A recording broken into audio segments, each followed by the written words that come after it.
Hey, welcome back everyone. It is now December 26th of 2020, and ever since the very end of The Mandalorian Season 2, a lot of fans around the world have been very intrigued about the future of the Star Wars franchise by Disney and Lucasfilm, as well as by Dave Filoni, George Lucas, and Jon Favreau. This is Mike Zero. Make sure to subscribe if you're new to the channel for future Star Wars content.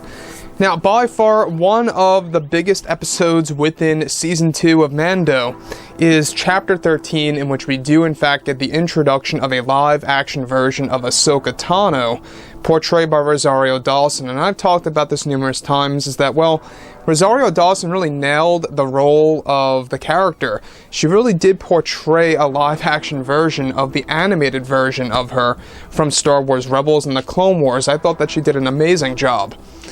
Now, looking ahead to the future here, they have over a dozen Star Wars projects that they are already currently working on as we speak to really kind of just give the fans a great universe between Favreau and Filoni and others coming on board to really make a difference with Star Wars. Disney now knows exactly what the fans want to see, and they are using that to their advantage to make this brand succeed. That's exactly what they want. They want to bring it up to the same exact level as the Marvel Cinematic Universe. And as I've said before in the past, it's going to take a very high success rate and a lot of work to pour in order to get it to that level, but we will get there. Now, with that being said, of course, what's really exciting all has to do with the Ahsoka Tano series and what it means for Return of the Jedi. This may worry some fans, this may excite some fans out there, but to me, I find it very, very interesting and clever. So, with that being said, on top of all of this, now that the Mandalorian Season 2 finale is over, Disney and Lucasfilm are focused on their Star Wars projects for the new universe. It's described that Lucasfilm is getting ready to create a major retcon for the canon set within Return of the Jedi, involving Anakin Skywalker as he is redeemed by his son Luke. It's noted that Dave Filoni is planning to create a big moment in the Ahsoka Tano series for Disney Plus, in which she is said to use the Force through the worlds between worlds to teach Anakin Skywalker remotely on how to transcend to the netherworld of the Force.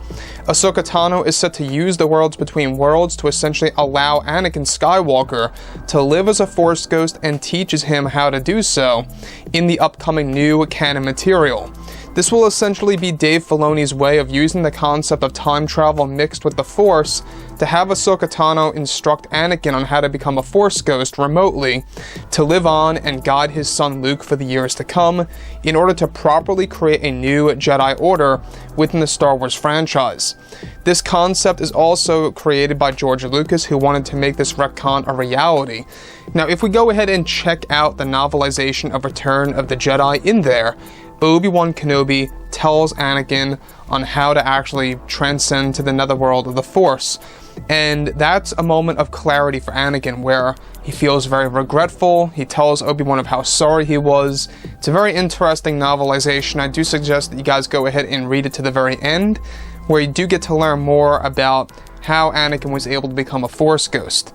However, Dave Filoni and George really want to rewrite and write over that canon and do something very much intriguing for the fans when it comes to the Ahsoka Tano series.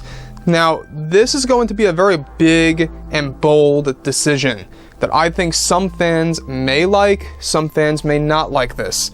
You know, fans out there may think it's a little too over the top to have Ahsoka Tano using what I like to say as more so a portal, if you will, than time travel, but it is time travel in a sense, in its own way.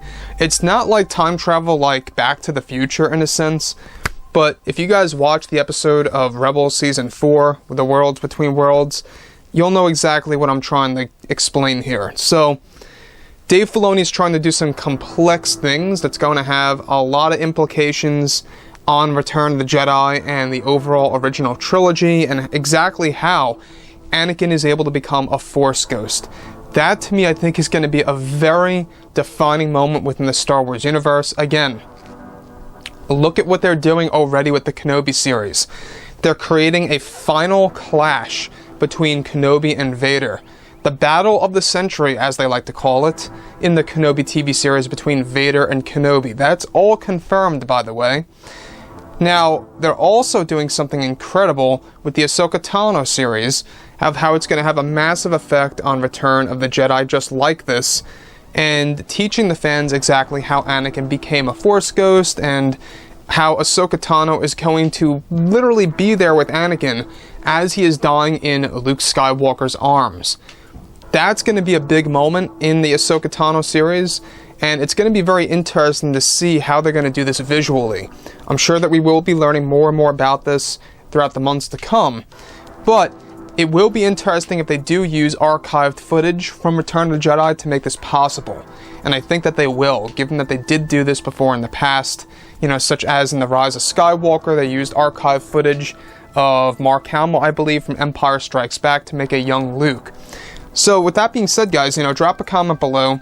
Let me know about all of this in the comments, and if you guys did enjoy the content for today, do make sure to drop a thumbs up on this video to support the channel. I thank you all so very much for the kind support, and I'll catch you guys next time.